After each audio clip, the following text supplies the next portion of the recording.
370 कलम काश्मीरमधला असेल, आणखी काही निर्णय जे आहेत हे बाळासाहेबांना अभिप्रेत होते आणि बाळासाहेबांना अभिप्रेत असलेलं काम आणि त्यांचे निर्णय आणि त्यांची भूमिका घेऊनच आपण पुढे निघालो. त्या भूमिकेमध्ये कधी तडजोड होणार नाही.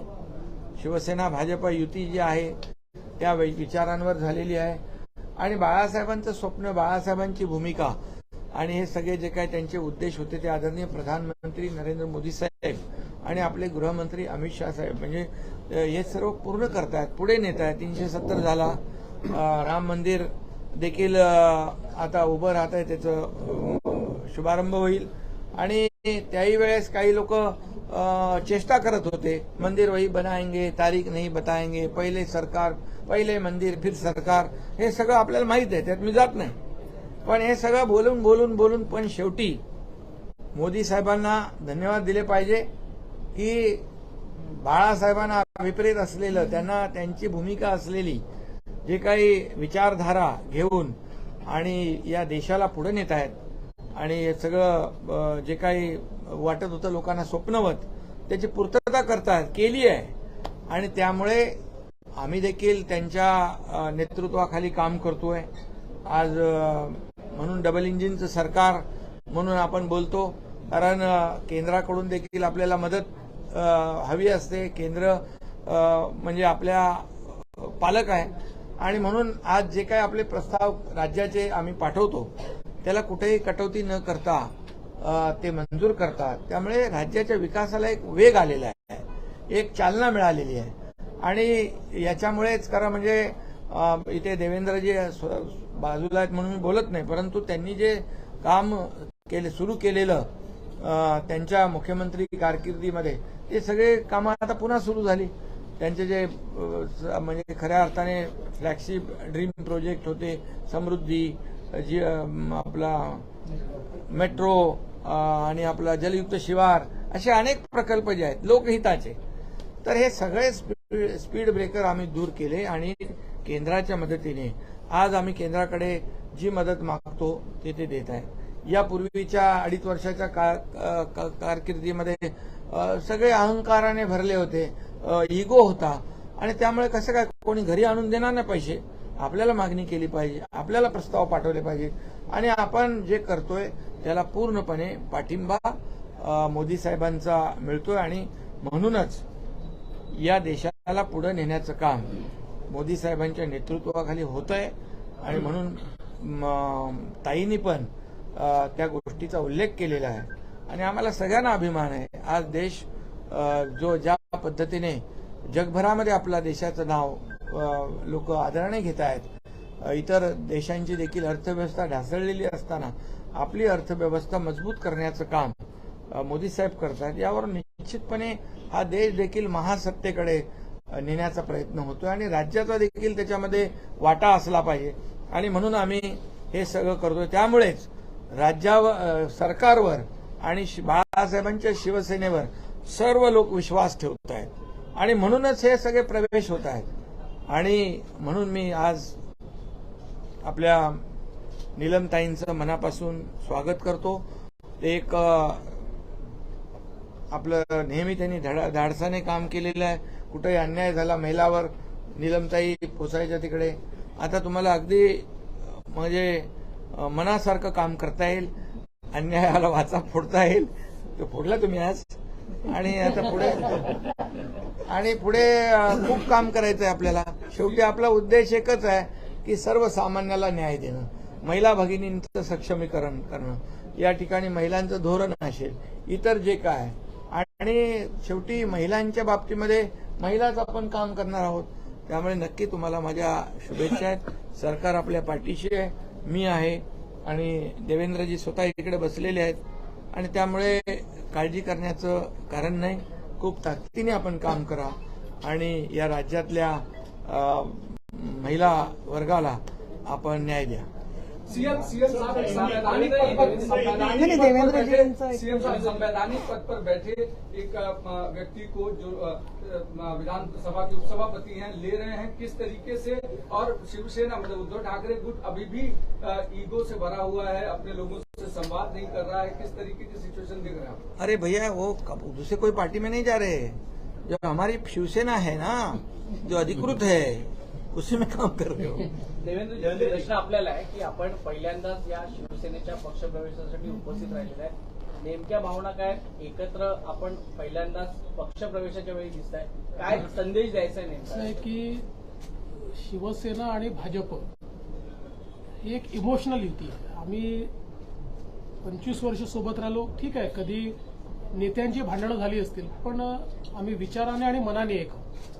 आणि त्यासोबत आज नीलमताईंचा प्रवेश होतोय, नीलमताईंचे आमचे व्यक्तिगत संबंध देखील आहेत, त्यामुळे साहजिकच माझी देखील इच्छा होती की या प्रवेशाला मी उपस्थित राहावं आणि नीलमताईंना शुभेच्छा द्याव्यात, म्हणून मी या ठिकाणी उपस्थित आहे. आणि माननीय मुख्यमंत्री महोदयांनी जसं सांगितलं की नीलमताई काही दुसऱ्या पक्षातनं प्रवेश करत नाहीयेत, तर आज खऱ्या अर्थानं हिंदू हृदय सम्राट शिवसेना प्रमुख बाळासाहेब ठाकरे यांचे विचार पुढे नेण्याचं काम हे एकनाथरावजी शिंदे यांच्या नेतृत्वात चाललेलं आहे.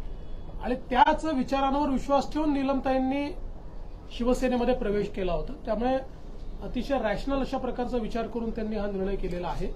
आणि म्हणून मी आमच्या सगळ्यांच्याच वतीनं नीलमताईंचे मनापासून अभिनंदन. देवेंद्र जी सभापति बिठाने को लेकर चूंकि जो आंकड़ा कम था सरकार के पास, अब धीरे धीरे करके बढ़ता जा रहा है, आपका क्या इस सेशन में सभापति का चुनाव होना तय हो जाएगा? देखिए, अभी तो इसके ऊपर हम लोग बैठेंगे, तय करेंगे. अभी ये सारी चीजें तय नहीं की है, क्योंकि अभी आपको बताया कि हम दोनों हैं और हमारे साथ अभी एक तीसरे मित्र भी है, तो सब मिलकर बैठकर इसका निर्णय करेंगे. नीलमताई आलेल्या आहेत, राष्ट्रवादी काँग्रेस देखील आलेला आहे. अजून काही विषय नसेल तर आताच जाहीर करून टाका, कारण का सगळ्यांना उत्सुकता की अजून काय. मला सांगलीच्या जरा पुढे असून एक मिनिट सांगलीच्या पुढे कार्यकर्ते या सांगलीच्या पुढे त्या सुनीता मोरे सांगलीमध्ये बिल्कुल स्वस्थ लोकतंत्र के लिए विपक्ष बहुत आवश्यक है. प्रवेश है त्यांचा संजय, और उसमें भी मैं ऐसा कहता हूँ कि कंस्ट्रक्टिव विपक्ष, बरोबर आहे. डिस्ट्रक्टिव विपक्ष नहीं चाहिए, कंस्ट्रक्टिव विपक्ष. देश के अंदर जिस प्रकार से डिस्ट्रक्टिव विपक्ष दिख रहा है वो भी स्वस्थ लोकतंत्र के लिए ठीक नहीं है. लेकिन हम ये मानते हैं, इसीलिए अभी विपक्ष में लोग हैं ना. पवार साहब अभी दौरा करने वाले हैं, कल से उनका दौरा शुरू होगा नासिक से. प्रभाकर दूसरे पार्टी को प्रभाव करेंगे, और एक बड़ा चैलेंज जो है आने वाले समय में आम आदमी सरकार को मिल सकता है. ऐसा आपको लगता है क्या, जब वो घूम रहे हो? देखिए, पहली बात तो यह है कि जैसा उन्होंने अनाउंस किया है, वैसे अजित दादा ने भी अनाउंस किया है कि वो भी सभाएं करेंगे. सीएम साहब और मैं तो पूरे राज्य में घूम ही रहे. हमारी तो हर 2 दिन बाद एक सभा या तो सीएम साहब की होती है या मेरी होती है. सभाएं हम भी कर रहे हैं. देखिए, हमारी सभाओं को भी तो लोग आते हैं ना, 30-30, 40-40 हजार लोग हमारी सभाओं को भी आते हैं.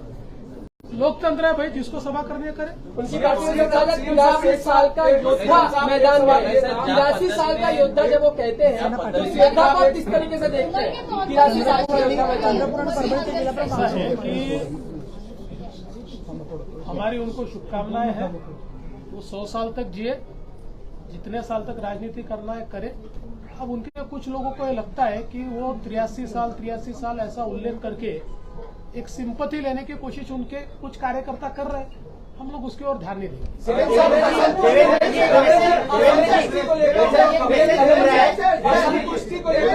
एक पार्टी का प्रमुख घर बैठा था, इसके लिए कुछ लोग बाहर निकले.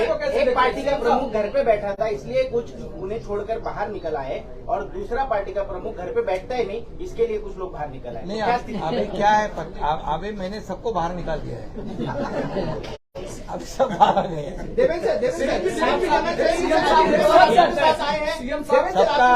सबका इलाज भी हो गया है.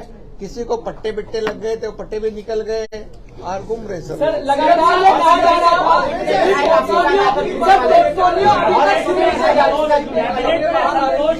बताया जा रहा है एनसीपी को कहा एडजस्ट करेंगे शिवसेना अरे सबको एडजस्ट हो जाएगा, कोई चिंता नहीं।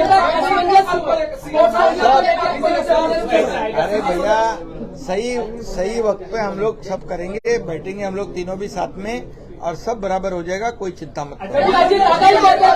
पालक मंत्री नहीं है, पोर्टफोलियो नहीं मिल रहा उनको, तो ऐसे अरे वो पहले कह रहे थे ना, पहले कह रहे थे ना, अच्छा पहले कह रहे थे। जिस तरह से इनकमिंग चालू है, ऐसा लगता है विपक्ष में मात्र 2 नेता बनेंगे।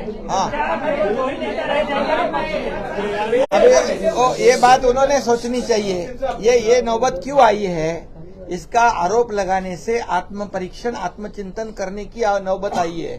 आरोप लगाने के बदले आत्म परीक्षण करना चाहिए। तो केवल नाराज क्यों है? उन्होंने प्रेस कॉन्फ्रेंस की है, वो कहने के 2 महीने का वो अवकाश देना चाहता है। उनको कई पार्टियों से ऑफर है, ये स्थिति पंकजा मुंडे के बारे में क्यों है? अरे भाई एक समय एक आदमी पूछो ना यार, ऐसा क्यों कर रहे हो? आपका सवाल मेरे समझ में आ गया। पंकजाताई भारतीय जनता पक्षाच्या राष्ट्रीय सचिव आहेत, त्या आमच्या पक्षाच्या एक ज्येष्ठ नेत्या आहेत. आत्ता त्यांनी असं सांगितलेलं आहे की 2 महिने मी त्या ठिकाणी सुट्टी घेणार आहे. आम्ही त्यांच्याशी संवाद करू, त्यांच्या मनात काय ते जाणून घेऊ. ही शक्यता आहे की आज समजा एनसीपी आमच्यासोबत आलं तर आमच्या पक्षातल्या काही लोकांचा त्यांच्याशी संघर्ष होता, त्याच्यामुळे सगळ्यांनाच ते एकदम रुचेल, पटेल, आवडेल, सगळेच स्वागत करतील असं आम्ही समजत नाही, आमच्यासोबत आलेली समजत नाही. त्यामुळे या सगळ्या परिस्थितीमध्ये संवादात्मक मार्ग निघत असतो. भारतीय जनता पार्टीचे शीर्षस्थ नेते, कारण पंकजाताई या देशाच्या भारतीय जनता पक्षाच्या सचिव आहेत, त्यामुळे आमचे जे वरिष्ठ नेते आहेत ते त्यांच्याशी संवाद करतात. पंकजाताई ये हमारी भारतीय जनता पार्टी की नेशनल सेक्रेटरी है, वो राष्ट्रीय स्तर की हमारी नेता है और उन्होंने उनके कुछ व्यक्तिगत मत भी है. विशेष रूप से आज राष्ट्रवादी कांग्रेस हमारे साथ आने के बाद ये बात तो सही है कि हमारे यहाँ के कुछ लोगों का लगातार संघर्ष राष्ट्रवादी कांग्रेस से रहा है, तो एक दिन में तो सारे लोग उसको एक्सेप्ट भी नहीं कर सकते. तो इसलिए ऐसे कोई ना कोई चीजें सामने आएगी, लेकिन मैं ये मानता हूं कि पंकजाताई भारतीय जनता पार्टी की वरिष्ठ नेता है, वो हमेशा पार्टी के साथ रही हुई है, इसलिए हमारे पार्टी का शीर्षस्थ नेतृत्व उनसे बातचीत करेगा. उनके मन में अगर कोई बात होगी तो हम समझ लेंगे और मुझे ऐसा लगता है कि हमारी पार्टी में लगातार वो काम करती रहेगी और अच्छे तरीके से नेतृत्व भी करती रहेगी. शिंदे साहब आपसे सवाल है कि आपके पार्टी के भीतर भी लगातार नाराजगी है, वो सामने आ रही है. आपको किसी ने कहा है? नहीं, इस तरह की बात. अरे भैया, कल ही महीने में परसों रात हमारी शाम को बैठक हुई है और उस बैठक में जो सवाल सभी लोगों के मन में थे, वो सभी सवालों का मतलब निपटारा हुआ है, निराकरण हुआ है. और जो अभी देखिए, अजीत दादा पवार जैसे उप मुख्यमंत्री जी ने कहा कि अभी यहाँ जब विपक्ष में थे तब हमारे लोगों का भी, सभी लोगों का मेलजोल तो नहीं था ना उनके साथ, तो थोड़ा तो हो जाएगा, वो हुआ है, लेकिन वो सब समाधान हुआ है. हमारी पार्टी जो है, पहली बात आपको बताता हूं मैं, जब हमने निर्णय लिया तब हम सत्ता में थे हम, मेरे साथ 8 मंत्री थे और सत्ता छोड़ने वाले हम लोग हैं. इसलिए हमारे विधायक जो है सत्ता की लालच में ये साथ में नहीं आए हैं.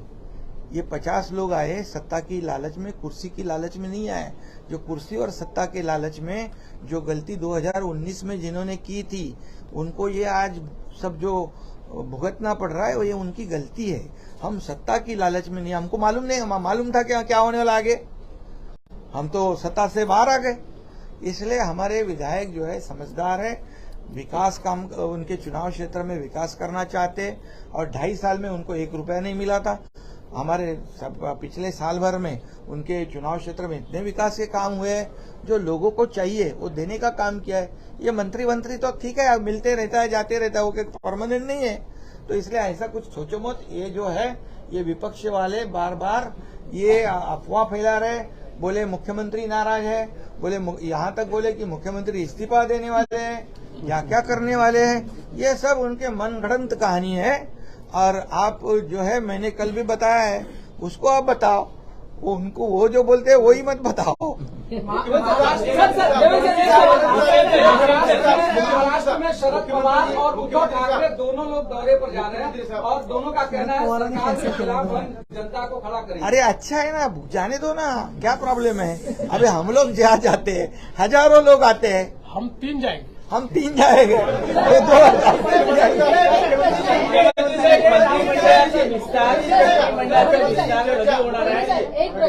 मंत्रिमंडळाचा विस्तार लवकर होईल तातडीने, एकदम अर्जंट। पावसाळी अधिवेशनच्या आधी होणार का? पावसाळी अधिवेशन आणि तुम्हाला कळवतो ना आम्ही। सर कांग्रेस को लेकर भी ये चर्चा है, देवेंद्र फडणवीस एक बड़ा गुट जो है कांग्रेस के लिए अपने साथ लेने वाले, क्या चर्चा सही है? अरे अशोक चव्हाण का नाम सबसे आगे। आप हमेशा ये याद रखना, जो चर्चा होती है वो कभी होता नहीं है, जो आपको पता नहीं होता है वही होता है।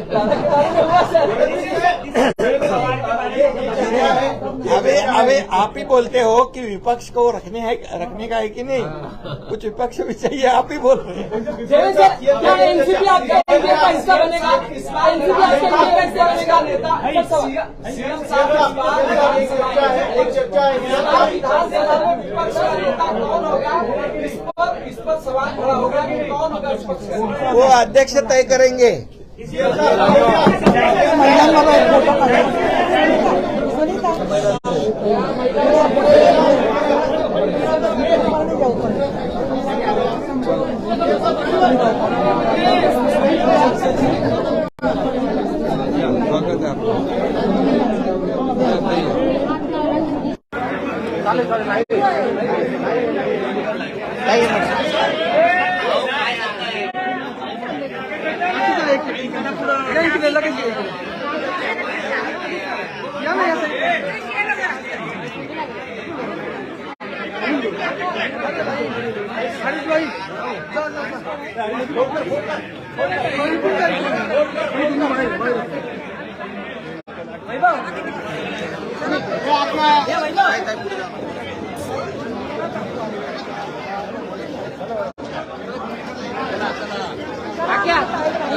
आकाश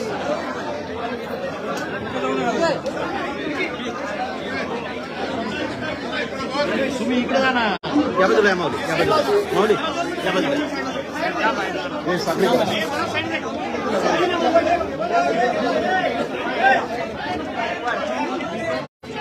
मागे ना तुला मागे उमेश या बाजूला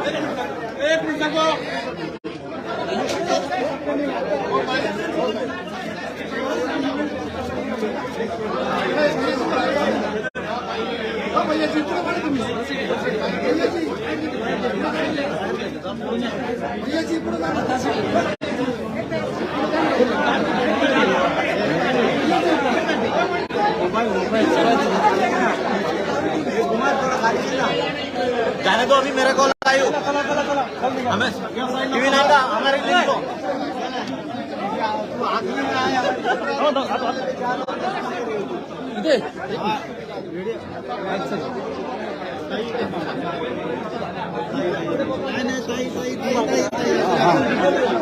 निकल रहे